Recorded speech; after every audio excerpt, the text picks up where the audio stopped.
नौकरानी बना के रखला तू, रानी के सपना दिखा के। ओला बोला के चंदनी हम राजा जी माई के। पहिले जे जनती चूल्हा चौकी करवाई बा, नदिया किनार भेजे पानी भरवाई बता। काबो ना बिया हवारा चैती, अहो राजा मांगे ना सेनुरा टिकवैती। अहो राजा काबो ना बिया हवारा चैती। आई साड़ी दिहल पापा जी के, गाड़ी दिहल पापा जी के। जवना पे घूमी तू ऐस करेला, का बहु खर्च नहीं कैस करेला।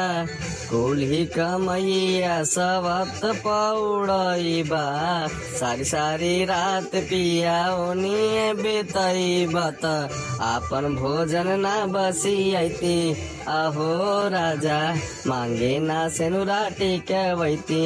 अहो राजा मांगे ना बिया हवारा चैती।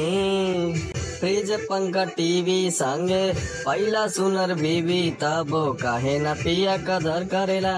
हर घड़ी हमसे गदर करेला, जननी ना पावन पिया एतना सतई बा। मेकअप से कप खाती एतना रोई बता। प्रिंस ले आर्डर करवैती, अहो राजा मांगे ना सेनुरा टिकवैती। अहो राजा कबो ना बिया हवारा चैती।